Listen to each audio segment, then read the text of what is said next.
नमस्कार, आप देख रहे हैं तापमान लाइव। मैं प्रशांत। इन दिनों आशुतोष जी बहुत चर्चा में है और चर्चा क्यों ना हो, इस तरह से विवादित बयान देने के बाद चर्चा होना लाजमी है।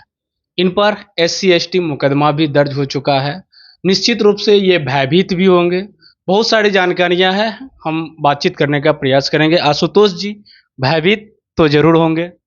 नहीं, भयभीत होने वाली तो कोई बात ही नहीं है। आपने अभी कहा कि एससी एसटी एक्ट के तहत मुकदमा इन पे दर्ज हुआ है। सबसे पहली बात हो कि एससी एसटी एक्ट इस मामले में मेंटेनेबल नहीं है।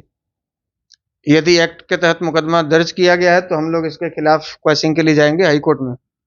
भाई, उसका भी कुछ रूल रेगुलेशन है। ऐसे भी कोई जाके कुछ कह दे तो उस पर आप एससी एसटी एक्ट नहीं लगा दीजिएगा। हमने किसी को जाति विशेष सूचक गाली नहीं दी।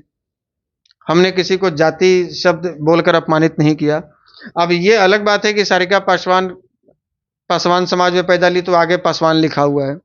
वो जिस तरह के शब्दों का इस्तेमाल हमारे महापुरुषों या माँ बहनों के लिए की है, यदि वो मिश्रा सिंह, शर्मा तिवारी, कुशवाहा यादव भी होती तो यही शब्द का इस्तेमाल होता। तो हमने भी लीगली सलाह लिया अपने कानूनी सलाहकारों से, तो उन्होंने कहा कि इसमें एससी एसटी एक्ट मेंटेनेबल नहीं है।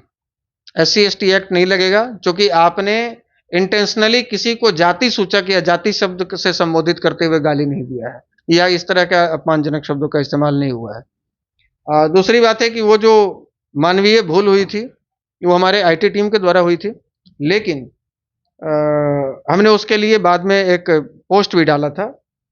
लेकिन जब सुबह एससी एसटी एक्ट के तहत मुकदमा दर्ज कराने के बाद जो हमने उसका जब स्टेटमेंट सुना तो मुझे लगा कि वो जो शब्द लिखे गए थे मेरे आईटी टीम के द्वारा वो बहुत कम थे उसके लिए। क्या बात कर रहे हैं? हाँ, उसके लिए बहुत कम थे और वैसे ही महिला को महिला शब्द से संबोधित करना महिलाओं का अपमान हो जाएगा। महिला कहलाने की हकदार नहीं है। लेकिन आशुतोष जी, इस तरह से आखिर क्यों? जो महिला को महिला कहना अपमान होगा, ऐसा शब्द आपका क्यों निकल रहा है? आप यदि उनकी जीवनी देखेंगे तो उनकी जीवनी बिल्कुल कंट्रोवर्शियल ही रही है। उन्होंने अपने जीवन में शायद ही कोई ऐसा शख्स होगा जिसको उन्होंने अपमानित नहीं किया है। वो अपने समाज के नेता चिराग पासवान को अपमानित की है।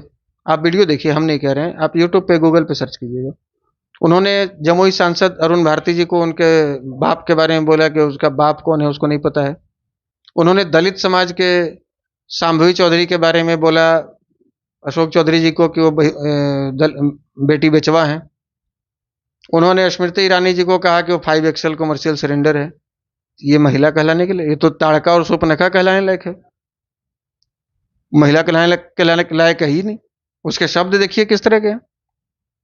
हमारी माँ बहन भी तो महिला है, उसके शब्द देखिए किस तरीके के हैं। लेकिन जिसे लेकर के आप स्टैंड कर रहे हैं ब्रह्मेश्वर मुखिया को लेकर के, उस पे भी तो लगातार ये कहा जा रहा है कि उस पे हत्या का आरोप है, वो हत्यारा उन पे है।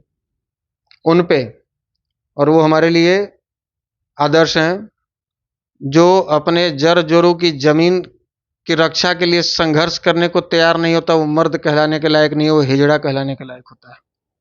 वो नामर्दों की श्रेणी में आता है। ब्रह्मेश्वर मुखिया मर्द थे जो उस काल में, जब नक्सली, जब शासन, जब प्रशासन, सरकार, जब सब लोग हमारे खिलाफ थे, तब 60 साल की उम्र में कोई व्यक्ति खड़ा हुआ और वो कर दिखाया जो भारत सरकार आज नहीं कर पा रही है। नक्सलियों का बिहार से सफाया कर दिया, तो हमारे लिए भगवान है।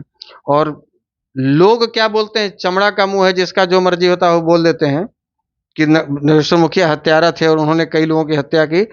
लोग जो बोल रहे हैं वो न्यायालय से ऊपर नहीं है। जब न्यायालय ने ब्रह्मेश्वर मुखिया को दोष मुक्त करार देते हुए बरी किया, तो ये कौन लोग हैं बोलने वाले? लुच्चे लोग। ये कौन है बोलने वाले? ये अपने आप को न्यायालय से ऊपर समझते हैं। बिहार में यदि सबसे बड़ा हत्यारा कोई पैदा लिया है एक 5 दशक में, तो वो हत्यारे का नाम लालू प्रसाद यादव है, कोई दूसरा नहीं। क्या ये कैसा आशुतोष जी का आरोप है? ये इसलिए है, हमारे पास तथ्य है, हम बिना तथ्य का कोई बात करते ही नहीं है। मियापुर में 34 यादव मारे गए, किसके शासनकाल में? बाथे में 62 दलित मारे गए, किसके शासनकाल में? सेनारी 12 में 34 और 36 भूमिहार मारे गए, किसके शासनकाल में? दलेलचक बघौरा में 30 से ऊपर राजपूत मारे गए, किसके शासनकाल में? बेलछी नालंदा में धानुक समाज के लोग 2 दर्जन मारे गए, किसके शासनकाल में? मियापुर में शंकर बिगहा में अति पिछड़े समाज के लोग मारे गए, किसके शासनकाल में? तो ये 500 लोगों के हत्या का आरोप किसके ऊपर लगता है? नक्सलियों को बढ़ावा किसने दिया? बिहार के को बेरोजगार की फैक्ट्री किसने बनाया? बिहारी शब्द को अपमानित किसने करवाया? चारा चोरी करके अपने खानदान वालों के नाम पर अरबों रुपए की संपत्ति अर्जित किसने किया? एक ही नाम आएगा, लालू प्रसाद यादव। दूसरे को लफंगे कहते हैं ये लोग अपने ऑफिशियल आईडी से। पूरे बिहार का कोई बच्चा या कोई अनपढ़ व्यक्ति से भी पूछ लीजिएगा कि बिहार का कौन सा पार्टी है जिसमें सबसे ज्यादा लफंगे भरे हुए हैं, तो कोई अनपढ़ व्यक्ति भी कह देगा आरजेडी। ये आज जो दलित शुभचिंतक बनकर जो ये हंगामा कर रहे हैं आरजेडी के लोग अपने ऑफिशियल ट्विटर अकाउंट से और ऑफिशियल पेज से कि एक दलित महिला के साथ में अपमान किया है, वो दर्द वो नहीं है। दर्द ये है कि इनको आईना कैसे दिखाया आशुतोष कुमार ने। आशुतोष कुमार ने कैसे वो वीडियो डाल दिया कि जिसमें लाखों की संख्या में लालू यादव को आशुतोष कुमार ललकार रहे हैं और पटना के बापू सभागार में बाद में तेजस्वी यादव से माफी भी मंगवा रहे हैं। ये आशुतोष जी माफी मंगवाए, ये वीडियो है। अपने बाप के कुकृत्यों के लिए आकर तेजस्वी माफी मांगे हैं, पिछली गलतियों में सुधार करने के लिए आए हैं, आपसे वोट मांगने नहीं आए हैं, आपसे आशीर्वाद समर्थन मांगने आए हैं। और लालू जी के सभा में हमने लाखों की संख्या में ललकारा है। आप यूट्यूब पे सर्च कीजिए मोतिहारी में लालू का विरोध, और ये चीज उनको खल गया। उनको महिला और दलित से कोई मतलब थोड़ी है, वो तो सारिका पासवान को मोहरा बनाए हैं।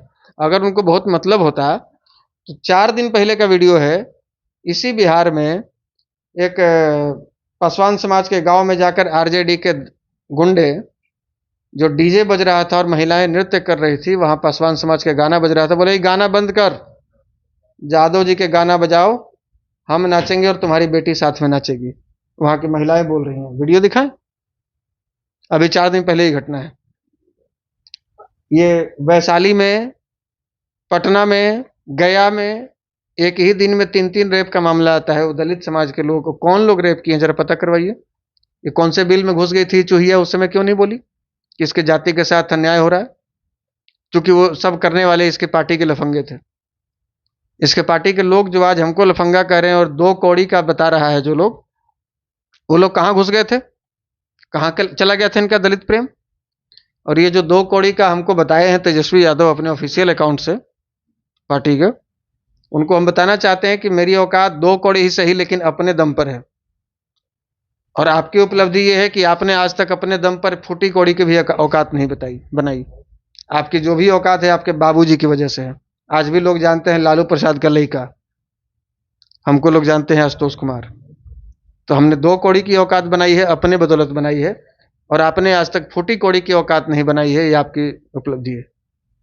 तो आशुतोष जी जो भी पहचान बना है वो अपने बदौलत बना है। इनको अपने आप पे गर्व है। अगर मुझे 2 कौड़ी का भी बोला गया है तो हम अपनी मेहनत के बदौलत बनाए हैं। तमाम जानकारी दे रहे थे आशुतोष जी। आप क्या सोचते हैं निश्चित रूप से बताने का प्रयास करेंगे।